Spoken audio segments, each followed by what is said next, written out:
नमस्कार दोस्तों, मैं दीपेश कुमार आप सभी का रेडमी अकेडमी पर स्वागत करता हूं। दोस्तों, आज हम इस वीडियो में पोस्टल असिस्टेंट की लेटेस्ट सैलरी हम लोग देखने वाले हैं। जुलाई 2024 की सैलरी स्लिप होगी। जेड सिटी की सैलरी हम लोग देखेंगे। 49,000 प्लस बनी है सैलरी। तो आप वीडियो को अंत तक बने, आपको बहुत कुछ जानने को मिलेगा। आप हमें इन सोशल मीडिया प्लेटफॉर्म पर फॉलो कर सकते हैं। इंस्टा, टेलीग्राम, को ट्विटर, इसके लिए आप @redmi21 सर्च कीजिएगा तो ये हैंडल आपको मिल जाएगा। फेसबुक पर आप @redmi अकेडमी सर्च करने पर आपको फेसबुक पर हमारा हैंडल मिल जाएगा। ये मेरे बारे में है, मैं अपने इंग्लिश स्कोर को इसमें मेंशन किया हुआ है। आप देख सकते हैं कि CGL 2022 में मेरा स्कोर है 40-45 में से। 2023 में भी इतना ही था मेंस में। और CGL 2021 में मेरा Tier 1 में स्कोर है 50 में 50 अंग्रेजी का, और मेंस का यहाँ पर आपको स्कोर दिख रहा होगा। और CHSL 2020 का स्कोर है अंग्रेजी में 45-50 में से। मैंने MTS का DB स्किप कर दिया था, NTPC की टाइपिंग स्किप कर दिया था और GUBD स्किप कर दिया था, क्योंकि मेरा सिलेक्शन CHSL 2020 से एज ए पोस्टल असिस्टेंट हो गया था, इसलिए मैंने पोस्ट वेस्ट करने से अच्छा स्किप कर दिया। अब मेरी ये सैलरी है, आप देख सकते हैं कितनी सैलरी मेरी बनी हुई है। तो हम लोग सैलरी के बारे में डिस्कस करने वाले हैं। तो आप लोग सैलरी देख सकते हैं, यहाँ पे जुलाई 2024 की सैलरी स्लिप है, ठीक है। इसको हम लोग देख रहे हैं कि मैं आप ज्वाइन किया था मई 2023 में, तो 1 साल से ज़्यादा मेरा हो गया है ज्वाइन किए हुए डिपार्टमेंट को। 1 साल 3 महीना करीब हो गया, हाँ 3 महीना कह सकते हैं। यहाँ पे मेरा नाम दिख जाएगा आपको, दीपेश कुमार। यहाँ पे डेजिग्नेशन दिख जाएगा पोस्टल असिस्टेंट। ऑफिस है सरायकेला सब डिवीज़न, यहाँ पे होना चाहिए डिवीज़न, क्योंकि मैं अभी पोस्टल इंस्पेक्टर ऑफिस में एज ए ऑफिस असिस्टेंट काम कर रहा हूँ। यहाँ लेवल इंडेक्स आपको दिख रहा होगा, लेवल इंडेक्स है 4.2। 4.2 क्या होता है? 4.2 ये होता है कि जो पोस्टल असिस्टेंट है लेवल 4 का सर्विस है, तो इसके लिए लेवल 4 लिखा हुआ है। और लेवल 2 है क्योंकि मेरा दूसरा साल हो गया है डिपार्टमेंट में, इसलिए लेवल 2 चल रहा है। इसको अच्छे से समझने के लिए मैं पिछले साल की अगस्त 2023 की सैलरी स्लिप दिखा दे रहा हूँ। जैसे यहाँ आप लेवल इंडेक्स देख सकते हैं, लेवल 4 और 1 है, यानी कि लेवल 4 है और पहला साल चल रहा था, इसलिए यहाँ पे 1 लिखा होगा। 3 साल हो जाएगी सर्विस में, तीसरा साल चलने लगेगा तो यहाँ पे 1 की जगह पर 3 दिखेगा, या यहाँ पे 2 की जगह पर 3 दिख जाएगा, ठीक है। अब हम लोग सैलरी के डिटेल से यहाँ पे देखते हैं कि क्या क्या आपको मिलेगा सैलरी अगर आप सिलेक्ट होते हैं एज ए पोस्टल असिस्टेंट, तो आपको क्या क्या मिलेगा। ये सैलरी जेड सिटी की है, यानी कि X और Y सिटी में ये सैलरी और बढ़ जाएगी। जेड सिटी में सैलरी है तो उसको हम लोग देख रहे हैं। यहाँ पे बेसिक पे आपको दिख रहा होगा 26,300, क्योंकि एक इंक्रीमेंट लग गया है। 1 साल के बाद आपका एक इंक्रीमेंट लगता है। या पिछले साल जो कि मैं पहले साल अपने सर्विस के पहला साल में था तो इंक्रीमेंट नहीं लगा था, तो यहाँ पे आपको दिख जाएगा 25,500 बेसिक पे। जैसे कि आपको पता है कि 2400 ग्रेड पे या लेवल 4 की कोई भी पोस्ट होगी तो उसका बेसिक पे 25,500 ही होता है, और एक इंक्रीमेंट के बाद यहाँ पे मेरा 26,300 हुआ है। DA आपको पता है कि 50% हो गया है, तो बेसिक पे का 50% निकालने पर आपको 13,150 पे मिल जाएगा।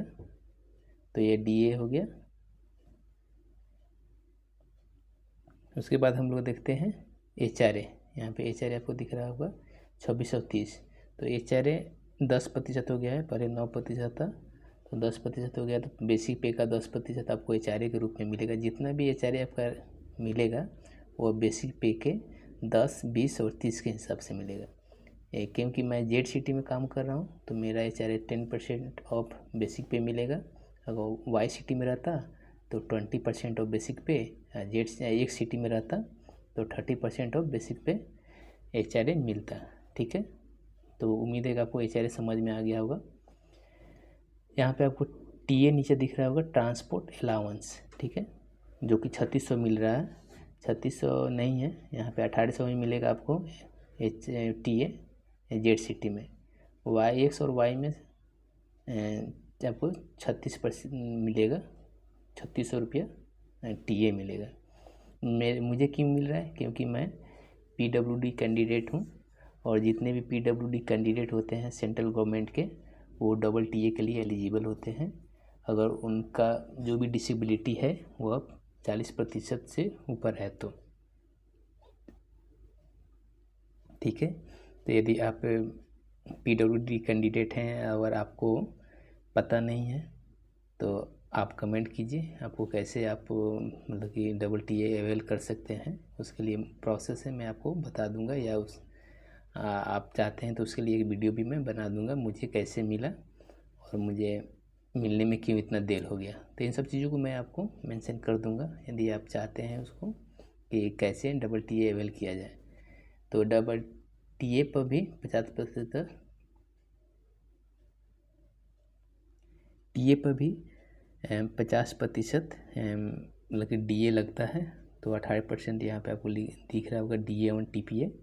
तो मेरा TA टोटल 5400 मिल रहा है, अगर TA ऐड नहीं होता तो मुझे 2700 ही मिलता, ठीक है, जो कि आपको यहाँ दिखा दे रहा हूँ। अगस्त 2023 की सैलरी स्लिप में 1800 यहाँ पे है, और 756 रुपया, यानी कि 2654 रुपया 56 रुपया मेरा पहले साल में मिल रहा था। अगर यहीं लगभग अगर TA उस समय ऐड हो गया रहता तो 5200 कुछ रुपया या 5300 के आसपास में मुझे मिलता, ठीक है। तो ये सब हो गया।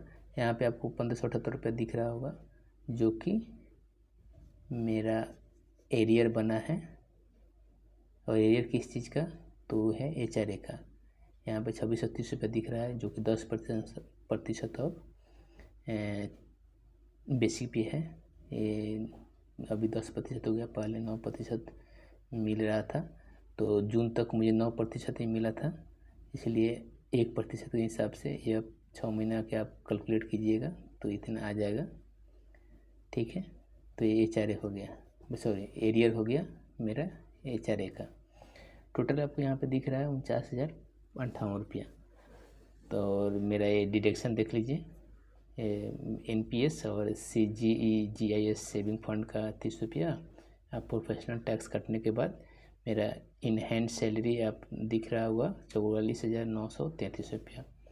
तो अगले माह में अगर ये सैलरी मुझे मिलेगी तो 1578 रुपया डिडक्ट करके लगभग 43,500 के अप्रॉक्स मेरी सैलरी बनेगी, यानी कि अगस्त की जो सैलरी जाएगी उसमें।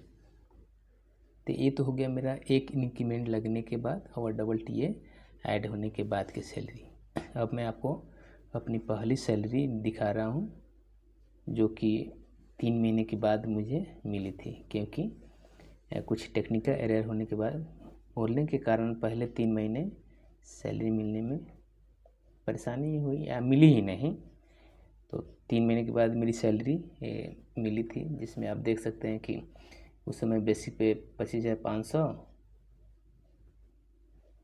यहाँ पे इसका इनका लिएगा तो उस समय 42% चल रहा था DA, तो 42% के हिसाब से 10,710 रुपया। फिर यहाँ पे आपको HRA 9% मिल जाएगा, 25,500 इंटू 9% कीजिएगा तो 2295 रुपया आएगा, ठीक है। ये ZCT के है।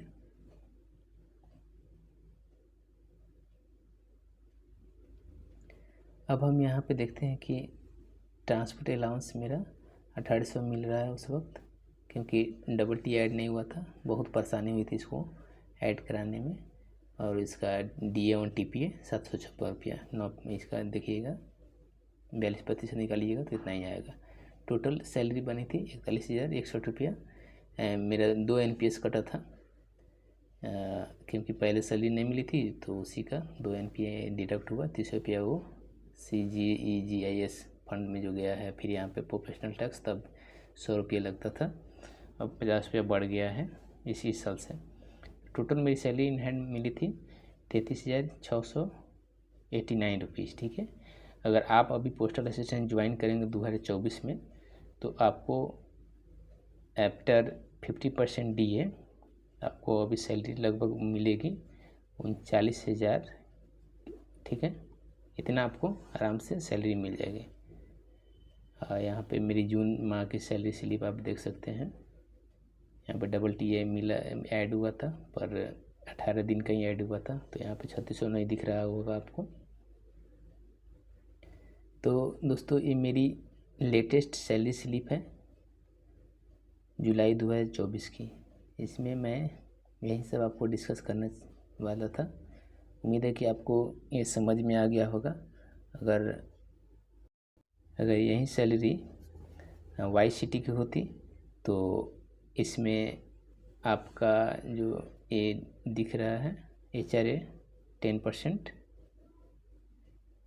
2630 रुपया, ये हो जाता 5260 रुपया। यानी कि ये जो जितना दिख रहा है इसमें 2630 रुपया और ऐड हो जाता तो लगभग कितना होता 437, यानी कि ये लगभग 48,000 करीब में ये YCT में सैलरी बन जाती।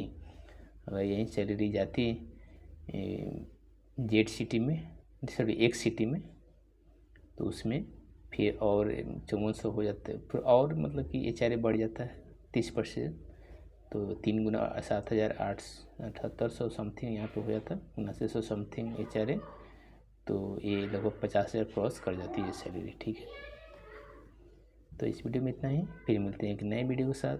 वीडियो पसंद आया तो लाइक करें, शेयर करें, सब्सक्राइब करें। तब तक के लिए जय हिंद।